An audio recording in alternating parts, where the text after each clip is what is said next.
Doctor Mansa Mainepalli, MD/DM endocrinology, gold medal and diabetes, thyroid and endocrine centre. నమస్తే madam, welcome to our studio.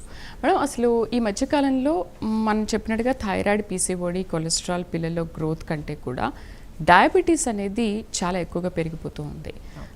First of all వాటికంటే ముందు diabetes ఎందుకు పెరిగిపోతుంది, దీనికి గల కారణాలు ఏంటి వివరిస్తారు ఒకసారి? సో డయాబెటీస్ అంటే ఏంటంటేనండి, మన ఒంట్లో చక్కెర స్థాయి పెరగడం అనేది మీకు ఈజీగా చెప్పాలంటే. సో డయాబెటీస్ అన్నది ఎందుకు పెరుగుతుంది అంటే, మనం కనుక చూసుకుంటే ప్రాబబ్లీ అరౌండ్ ఒక 15-20 సంవత్సరాల క్రితంకి ఇప్పటికీ కంపేర్ చేసుకుంటే ఆల్మోస్ట్ డయాబెటీస్ శాతం అన్నది ఆల్మోస్ట్ ట్రిపుల్ అయిందండి. దీనికి మెయిన్ ముఖ్య కారణాలు ఏంటంటే, ఫస్ట్ మన లైఫ్ స్టైల్లో చాలా మార్పిడులు జరిగాయి. మనం వెస్టర్నైజేషన్ అలవాటు చేసుకున్నాం డైట్లో. సో ఎక్కువ కార్బోహైడ్రేట్స్ ఎక్కువ ఉన్న డైట్, ప్రోటీన్స్, మనకి అవసరమైన పోషక విలువలు కలిగిన డైట్ మనం తగ్గించేసాము. కార్బోహైడ్రేట్స్ ఎక్కువగా అయిపోతున్నాయి. తర్వాత రెండోది ఏంటంటే, కూర్చొని పనిచేయడం అనేది ఎక్కువైపోయింది. సెడెంటరీ లైఫ్ స్టైల్ అంటాము. సో మనం ఏ జాబ్ కనుక చూసుకుంటే మనకి బికాస్ ఆఫ్ ఇన్ఫర్మేషన్ టెక్నాలజీ కానీ, బికాస్ ఆఫ్ AI కానీ ఎక్కువగా ల్యాప్టాప్స్ ముందు కూర్చోవడం అవన్నీ బాగా ఎక్కువైపోయాయి. దాని మూలన హార్మోనల్ ఇంబ్యాలెన్సెస్ అన్నది సహజంగా జరుగుతాయి. మూడోది ఏంటంటే, మనం ఏదైతే ఆహారం తీసుకుంటున్నామో దాంట్లో చాలా వరకు కల్తీ ఉంటుందండి. అంతకుముందు అది ఉండేది కాదు. సో కల్తీ అంటే ఏంటంటే, దాంట్లో ఈ కెమికల్స్ ఏవైతే ఉంటాయో అవి ఎండోక్రైన్ డిస్రప్టర్స్ అంటారు. అంటే మన ఒంట్లో హార్మోన్ అన్నది రావడానికి, ఫర్ ఎగ్జాంపుల్ మనకి క్లోమ గ్రంథి, ప్యాంక్రియాస్ నుంచి ఇన్సులిన్ రావడానికి ఆ పాత్వే ఏదైతే ఉంటుందో ఈ కెమికల్స్ అన్నీ వచ్చేసి దాన్ని ఇంటర్ఫియర్ చేయడం మూలాన మనకి హార్మోన్స్ తక్కువ అవ్వడం కానీ, అది హార్మోన్స్ అనేవి ఎక్కువ అవ్వడం కానీ ఇవన్నీ జరుగుతున్నాయి. నాలుగోది ఏంటంటేనండి, ఈ మధ్య వచ్చిన కొత్త కాన్సెప్ట్ ఏంటంటే గట్ మైక్రోబయాటా అంటాం. అంటే మన గట్ అన్నది, మన ఇంటెస్టైన్లో గుడ్ బ్యాక్టీరియా అన్నది ఉంటుంది. మనం బాగా బయట ఎక్కువ కల్తీ ఉన్న ఫుడ్ కానీ, బయట అవుట్ సైడ్ ఫుడ్, కార్బోహైడ్రేట్స్ ఎక్కువ తినడం వల్ల ఏమవుతుందంటే బ్యాక్టీరియా అన్నా కూడా మంచి బ్యాక్టీరియా అనేది తగ్గిపోతుంది. సో వీటన్నిటి వల్ల మనం ఈ మధ్య డయాబెటీస్, ఊబకాయం, రక్తపోటు ఇవన్నీ బాగా ఎక్కువగా చూస్తున్నాం. సో దీన్ని డయాగ్నోస్ చేసిన తర్వాత ఎటువంటి జాగ్రత్తలు తీసుకోవాలి? చాలామంది ఏంటంటే, నాకు చాలా తొందరగా డయాబెటీస్ వచ్చింది, దీనికి నేను మందులు కనుక వాడితే నేను అడిక్ట్ అయిపోతాను అని అనుకుంటారు. బట్ దాన్ని నిర్ధారించి మళ్ళీ మనం ఇంకో మెడిసిన్ వేసే వరకు వ్యాధి తీవ్రత పెరిగిపోతూ ఉంటుంది కదా. ఒకవేళ స్టార్టింగే కనుక మనం దాన్ని డయాగ్నోస్ చేసి కూడా నెగ్లెక్ట్ చేస్తూ వచ్చే కాంప్లికేషన్స్ ఏంటి? సో ఈ మధ్య మేము మామూలుగా ఓపీలో చూస్తుంటాము, చాలా మందికండి డయాబెటీస్ వచ్చే ఏజ్ అన్నది కూడా బాగా తగ్గిపోయింది. ఇంతకుముందు మేము మోర్ దెన్ 30 years, 30 సంవత్సరాల ముందు అనేవాళ్ళం. ఇప్పుడు 20-25 ఏళ్ళకు కూడా మేము టైప్ 2 డయాబెటీస్ అన్నది చూస్తున్నాం. సో ఈ మధ్య మేము ఏమి చెప్తున్నాం అంటే, గైడ్లైన్స్ ప్రకారం కూడా ప్రతి సంవత్సరం ఎవరైనా సరే 25 ఏళ్ళు దాటిన తర్వాత as a screening every year చేయించుకోవాలండి. బికాస్ మనకి తెలియదు, డయాబెటీస్ అన్నది తక్కువ స్థాయిలో ఉన్నప్పుడు మనకి సిమ్టమ్స్ ఏమి రావు, ఆ వ్యాధి లక్షణాలు అన్నవి ఏమి ఉండకపోవచ్చు. సో ఆ విధంగా ఏమవుతుందంటే, అందరికీ తెలియదు ఏంటంటే, ప్రీ డయాబెటీస్ అంటే బార్డర్ లైన్ షుగర్ ఉన్నప్పుడే ఆర్గన్స్, మన అవయవాల డ్యామేజ్ అన్నది మొదలవుతుంది.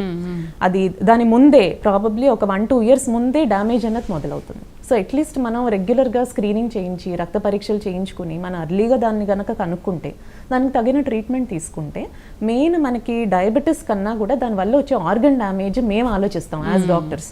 సో ఇమీడియట్ ట్రీట్మెంట్ తీసుకుని దాన్ని చక్కెర స్థాయి అన్న దాన్ని మనం నియంత్రణలో పెట్టుకోవాలన్నమాట. రెండోది ఏంటంటే, ఇప్పుడు అర్లీగా ఒకళ్ళలో షుగర్ వచ్చింది, ఫర్ ఎగ్జాంపుల్ సమ్మన్ ఒక 25 years ఆయనకి షుగర్ అన్నది తేలింది, అది అర్లీగా ఉంది, పెద్ద ఎక్కువ స్థాయిలో లేదు, తక్కువ స్థాయిలో ఉంది, డయాబెటీస్ ఉంది, ఇమ్మీడియట్గా ట్రీట్మెంట్ అన్నది తీసుకోవాలి, దాన్ని డిలే చేయకూడదు.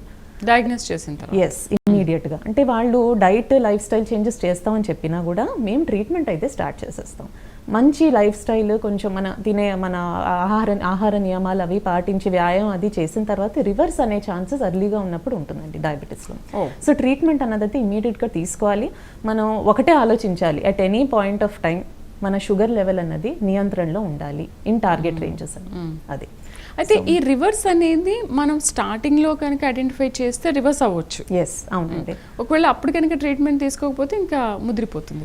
అంటే అప్పుడు మనకి ముందే డయాబెటీస్ అన్నది తక్కువ స్థాయిలో ఉన్నా, అది బార్డర్ లైన్ షుగర్లో ఉన్నా కూడా మనం తగిన డైట్, లైఫ్ స్టైల్ చేంజెస్ చేసుకున్నట్టయితే, అది కూడా సమ్మన్ ఏంటంటే కొంచెం తక్కువ ఏజ్లో ఉన్నవాళ్ళు, more so around between 20 to 40 years, కొంచెం ఊబకాయం ఉంది, సో దాన్ని వాళ్ళు వెయిట్ లాస్ పరంగా చేస్తే గనక రివర్స్ అనేది ఉంటుందండి ఇనీషియల్గా.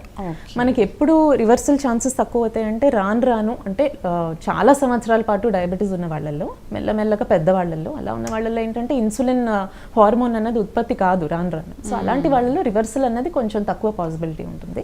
బట్ కొత్తల్లో ఇనీషియల్గా వచ్చిన వాళ్ళలో మాత్రం with only diet life style changes and by taking proper medicines దీనివల్ల మనం రివర్సల్ అనేది మనం ఆలోచించవచ్చు. ఓకే, అయితే ఈ డైట్ లైఫ్ స్టైల్ అంటున్నారు కదా, దీన్ని ఎంత సీరియస్గా చేస్తే మనం ఆ స్టేజ్ దాటకుండా ఉంటాం? మొట్టమొదటే బార్డర్ లైన్ షుగర్ తేలింది ఆర్ డయాబెటీస్ అన్నది తేలింది బట్ తక్కువ స్థాయిలో ఉంది. అప్పుడే మనం 5% ఆఫ్ ద ప్రెసెంట్ వెయిట్ అంటే ప్రెసెంట్ మనం ఎంతైతే ఉన్నామో బరువు దానికి 5% తగ్గడానికి ఇమీడియట్గా టార్గెట్ చేయాలండి. ఓకే, అది మెల్లగా ఒకేసారి కాదు, ఒక 2-3 నెలల పాటు మెల్లగా వెయిట్ లాస్ అన్నది మనం చూసుకోవాలన్నమాట. బికాజ్ ఆ 5 to 10% వెయిట్ లాస్ కూడా మనకి రివర్సల్కి పనికి వస్తుంది. ఓకే, రెండోది ఏంటంటే మనం కార్బోహైడ్రేట్స్ ఎక్కువగా ఉన్న డైట్ అవాయిడ్ చేయాలండి. ఇంతకు ముందు బాగా ప్రోటీన్స్ తర్వాత ఫైబర్ రిచ్ ఫుడ్ అంటే మనం కొర్రెలు తీసుకునే వాళ్ళు, రాగులు, సామలు, లేదంటే మనకి ఇవన్నీ మనం వైట్ రైస్ బదులు బాగా తీసుకునేవాళ్ళు. ఈ మధ్య ఏమవుతుందంటే తర్వాత వాళ్ళ పద్ధతి కూడా ఎక్కువ పని చేసేవాళ్ళు, అంటే మొబిలిటీ అన్నది ఉండేది, ఇప్పుడు కూర్చొని పని చేయకుండా. సో అలా కార్బోహైడ్రేట్స్ కట్ డౌన్ చేసి కొంచెం ఫైబర్ ప్రోటీన్స్ ఉన్న డైట్ అనేది మనం పెంచాలి.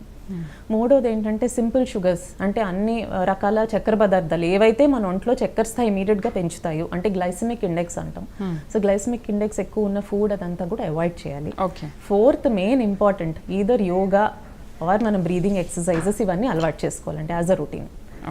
దీనివల్ల ఏమవుతుందంటే ఒంట్లో ఇన్సులిన్ హార్మోన్ అనేది బాగా పనిచేయడం మొదలవుతుంది. రైట్, ఫస్ట్ కాల్ చేద్దాం డాక్టర్ గారు. సంగారెడ్డి నుంచి శ్రీరామ్ లైన్ లో ఉన్నారు. హలో శ్రీరామ్ గారు, మీ సమస్య ఏంటి చెప్పండి డాక్టర్ గారితో. ఇప్పుడు షుగర్ వల్ల ఏమైనా బ్రాహ్మణి అలాంటి సమస్యలు ఏమైనా ఉంటాయి కదా మేడం, అట్లాంటి ఇబ్బందులు? ఒక్కసారి మళ్ళీ క్లియర్గా చెప్పరా? ఇప్పుడు షుగర్ ఉన్న వాళ్ళు ఎలాంటి జాగ్రత్తలు తీసుకోవాలన్నట్టుగా డాక్టర్ గారు. ఎలాంటి జాగ్రత్తలు ఇప్పటివరకు అదే చెప్తున్నారండి. సో షుగర్ ఉన్న వాళ్ళు నేను చెప్పినట్టు కొంచెం జీవన శైలి మార్చుకోవాలి. రెండోది నేను ఇక్కడ మెయిన్ చెప్పదలుచుకున్నది ఏంటంటేనండి రెగ్యులర్ చెకప్స్, అంటే రెగ్యులర్గా ప్రతి 3 నెలలు డాక్టర్ దగ్గరికి వెళ్ళి షుగర్ పరీక్షలు, HbA1c అని ఉంటుందండి, యావరేజ్ షుగర్ అది, అవన్నీ గనక చేసుకుని ఆ టార్గెట్ రేంజెస్ అన్నవి మనకి అమెరికన్ డయాబెటిక్ అసోసియేషన్ వాళ్ళు ఇస్తారు. అంటే పరగడుపుని ఇంత ఉండాలి, యావరేజ్ HbA1c ఇంత ఉండాలి, అది మనం టార్గెట్లో పెట్టుకోవాలి.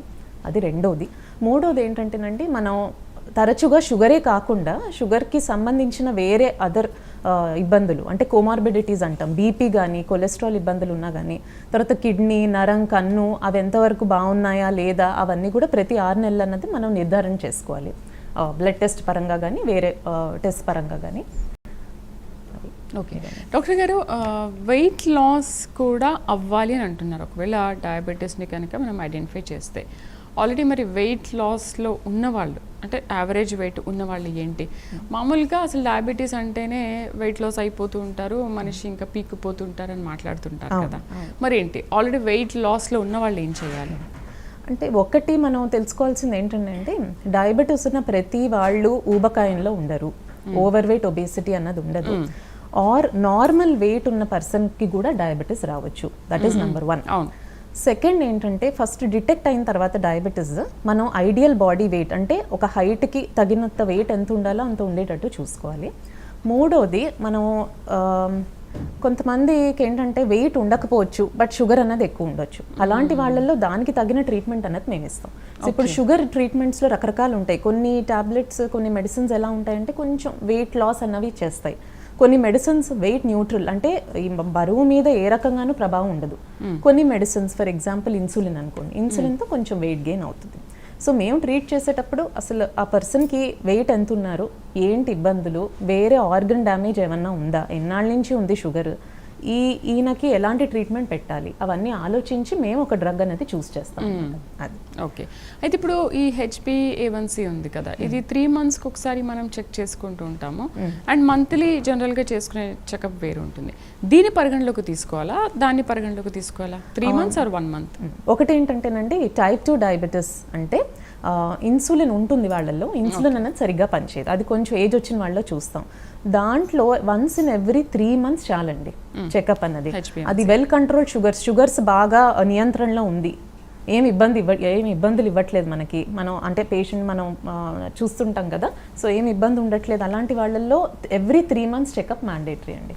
3 monthsకి HbA1c పరగడుపున తిన్న తర్వాత షుగర్ టెస్ట్ చేయిస్తాం. కొన్ని షుగర్స్ ఎలా ఉంటాయంటే it is very difficult to control sugars, అంటే కొంచెం మల్టిపుల్ మెడిసిన్స్ మీద ఉంటారు, ఆ షుగర్ అనేది కంట్రోల్ కాదు. అలాంటి వాళ్ళల్లో ప్రతి నెల చేయమంటాము, అప్పుడు కూడా HbA1c అవసరం లేదు. అంటే self monitoring of blood glucose అంటే వాళ్ళంతట వాళ్ళు ఇంట్లోనే గ్లూకోమీటర్తో పరగడుపున ఎంత ఉంది, తిన్న తర్వాత ఎంత ఉంది, వారానికి ఒక 2-3 సార్లు అయినా చేసుకుని బాగుందా లేదా చూసుకోవాలి. టైప్ 1 డయాబెటీస్ అంటే ఇన్సులిన్ అసలు ఉండదు వాళ్ళల్లో, ఇన్సులిన్ అన్నది మేము బయట నుంచి ఇస్తుంటాం. అలాంటి వాళ్ళల్లో మోస్ట్లీ ప్రతి నెల, గర్భిణీ స్త్రీలకి షుగర్ వచ్చిన వాళ్ళలో కూడా ప్రతి నెల చెకప్కి వస్తే మంచిదన్నమాట. నెక్స్ట్ కాల్ చూద్దాం. వైజాగ్ నుంచి అర్జున్ లైన్లో ఉన్నారు. హలో, నమస్తే అర్జున్ గారు, మీ సమస్య ఏంటో చెప్పండి. అంటే ఇప్పుడు మా ఫాదర్ కి 62 సంవత్సరాలు, దగ్గర 395 దగ్గర షుగర్ ఉంది.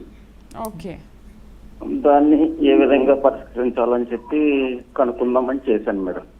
ఓకే, ఎన్ని సంవత్సరాల నుంచి ఉందండి ఆయనకి షుగర్? ఆయనకి 47 years నుంచి ఉంది. 47 years నుంచి. Okay okay. అంటే ఇప్పుడు పెద్దవాళ్ళలో ఏంటంటేనండి లాంగ్ డ్యూరేషన్ ఆఫ్ డయాబెటీస్ అంటే షుగర్ అన్నది 15-20 సంవత్సరాలు దాటింది వాళ్ళకు వచ్చి, చాలా మెడిసిన్స్ మీద ఉన్నారు, రకరకాల మెడిసిన్స్ మీద ఉన్నారు. రాను రాను ఏమవుతుందంటే మన క్లోమ గ్రంథి నుంచి ఇన్సులిన్ అనేది ఉత్పత్తి అవడం మెల్లమెల్లగా తగ్గిపోతుంది. సో అది ఆ ఫస్ట్ 10 సంవత్సరాల పాటు ఆ ఇన్సులిన్ అన్నది వస్తుంది, ట్రై చేస్తుంది, మనం ఎక్కువ కార్బోహైడ్రేట్స్ తీసుకున్నా అది ఉత్పత్తి అవుతూ ఉండాలి. సో దానికి అది చేసే పని చేస్తుంది. బట్ రాను రాను ఏమవుతుందంటే దాని లెవెల్స్ అనేవి తగ్గిపోతాయి. అలాంటప్పుడు మనం బయట నుంచి ఇన్సులిన్ ఇవ్వడం తప్పదు అలాంటి వాళ్ళకి. సో అది డిపెండ్స్, మనకి పరగడుపున ఎక్కువ అవుతున్నాయా షుగర్స్, తిన్న తర్వాత ఎక్కువ అవుతుందా, ఏ రకమైన ఇన్సులిన్ అన్నది మనం చూస్ చేయాలి పేషెంట్కి, ఇవన్నీ ఉంటాయి అన్నమాట దాంట్లో. ఇదంతా కూడా ఏంటంటే రెగ్యులర్గా మనం చక్కెర స్థాయి ఎంత ఉందో అవన్నీ మనం టెస్ట్ చేసుకుని చూసుకుని పరీక్ష చేసుకుని దాంతో కనుక మనకి తెలుస్తుంది. రైట్, పిడుగురాళ్ళ నుంచి మురళీ కృష్ణ లైన్లో ఉన్నారు. హలో హలో హలో లైన్లో ఉన్నారండి? Hello, right. సో దీనికి సంబంధించి ఎవరికి ఎటువంటి సందేహాలు ఉన్నా కూడా డయాబెటీస్ కానీ థైరాయిడ్, PCOD ఇలాంటి సమస్యల గురించి మనం చర్చిస్తున్నాము. ఏ సమస్య ఉన్నా కూడా స్క్రీన్ పైన కనబడుతున్న నెంబర్స్కి కాల్ చేసి మీరు డాక్టర్ గారితో మాట్లాడవచ్చు. డాక్టర్ గారు, ఓకే, ఇప్పుడు డయాబెటీస్తో ఇన్ని సమస్యలు ఫేస్ చేస్తున్నారు అండ్ మహిళలు ముఖ్యంగా ఫేస్ చేసేది PCOD, థైరాయిడ్, ఇవి కూడా చాలా ఈ మధ్యకాలంలో ఎక్కువైపోయాయి. ఏంటంటే డయాబెటీస్ని కనుక నెగ్లెక్ట్ చేస్తే వీటి బారిన పడతామా, లేకపోతే ఇది వేరే ఉంటుందా? ఒక కాల్ తర్వాత చూద్దాం. కార్తీక్ విజయవాడ నుంచి లైన్లో ఉన్నారు. హలో, నమస్తే అండి. నమస్తే కార్తీక్ గారు, మాట్లాడండి డాక్టర్ గారితో. మేడం నమస్తే అండి. నమస్తే మేడం. నమస్తే. నమస్తే సార్, చెప్పండి. యాక్చువల్లీ మా ఫాదర్ కి షుగర్ ఉందండి. మా ఫాదర్ ఎక్స్పైర్డ్. నాకు హెరిడేటరీ డౌట్ ఉంది, ఎందుకంటే నాకు ఇప్పుడు ప్రెసెంట్ 30 years, నాకు కొన్ని కాళ్ళు కిడ్నీలు అట్లా వస్తున్నాయి. ఇది హెరిడేటరీ 100% ఇట్లాగా పిల్లలకు వస్తుందా? ఇప్పుడు మనం టెస్ట్ చేయించుకోవాలంటే మీరు ఈ ప్రోగ్రామ్ స్టార్టింగ్ లో చెప్పారు కదా, అవునండి, ఎర్లీగానే స్క్రీనింగ్ అనేది మంచిదని, అట్లా దానికి ఏ టెస్ట్ చేయించుకుంటే మంచిది? అట్లా ఇప్పుడు ఈ టైంలో మనం చేయించుకోవాలా కంపల్సరీ? ఓకే, మన ఫ్యామిలీలో ఎవరికైనా షుగర్ ఉందనుకోండి, ఫ్యామిలీ హిస్టరీ ఉంది అంటే నెక్స్ట్ పిల్లలకి వచ్చే అవకాశం ఆల్మోస్ట్ ఒక 50-60% ఉంటుందండి. ప్లస్ దీనికి జెనెటిక్ టెస్ట్ అంటే నాకు వస్తుందా, మా ఫాదర్కి ఉంది, మా మదర్కి ఉంది, నాకు వచ్చే అవకాశం ఉందా అన్న దానికి జెనెటిక్ టెస్ట్ అంటూ ఏమీ ఉండదు. ఎందుకంటే షుగర్ కానీ థైరాయిడ్ కానీ ఇవన్నీ పాలిజెనిక్, అంటే చాలా రకరకాల జీన్స్ అన్నవి వాటి రోల్ ఉంటుంది రావడానికి. సో మనం ఈయనకు వస్తుందా లేకపోతే మా బ్రదర్కి వస్తుందా అన్నదంటూ చెప్పలేము. జెనెటిక్ టెస్టింగ్ మేము అడ్వైస్ కూడా చేయము, ఎందుకంటే అది అనవసరం. ఎందుకంటే అన్ని జీన్స్ మనం పట్టుకోలేము. రెండోది ఏంటంటే ఖచ్చితంగా మీ తల్లిదండ్రులకు ఉంటే కనుక 25 years దాటిన వాళ్ళు ప్రతి వాళ్ళు పరగడుపున తిన్న తర్వాత షుగర్ ఎంత ఉంది, HbA1c 3 చేయించాలండి. ఎందుకంటే ఏ ఒక్కటి చేసినా కూడా తిన్న కొంతమందికి షుగర్ కొత్తల్లో వచ్చినప్పుడు తిన్న తర్వాత షుగర్సే పెరుగుతాయి, కొంతమందిలో పరగడుపున షుగర్ పెరుగుతుంది. సో 3 కలిపి మేము చూస్తాం అనమాట. దాన్ని బట్టి మనకి ఏ డ్రగ్ వాడాలని కూడా మాకు ఐడియా వస్తుంది. నెక్స్ట్ పిడుగురాళ్ళ నుంచి మురళీకృష్ణ. హలో మేడం చెప్పండి మురళీకృష్ణ గారు, సమస్య ఏంటి? మేడం ఇప్పుడు మాకు బాబు పుట్టాడు. బాబుకి సంవత్సరం లోపల స్వీట్ పెడితే షుగర్ వచ్చింది అంటున్నారు. స్వీట్ పెట్టచ్చు పెట్టకూడదు మేడం? సంవత్సరం లోపు ఉన్న పిల్లలకి స్వీట్ పెట్టకూడదండి. అది మన పీడియాట్రిషియన్స్ అందరూ చెప్తారు. సో ఫస్ట్ 1 year స్వీట్ అనేది అవసరం లేదు. అండ్ ఆ స్వీట్ పెట్టడం వల్ల షుగర్ వస్తుందా అన్నది అయితే లేదు.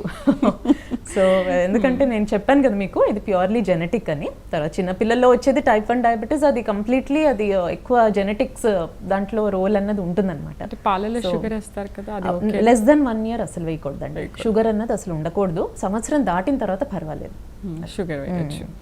ఓకే, ఇప్పుడు ఫాస్టింగ్ అండ్ పోస్ట్ లంచ్లో ఒకవేళ ఫాస్టింగ్లో తక్కువ ఉంటే కనుక ఎక్కువ ఉంటే కనుక అప్పుడు ఏంటి దాని సిమ్టమ్ ఏమన్నట్టు?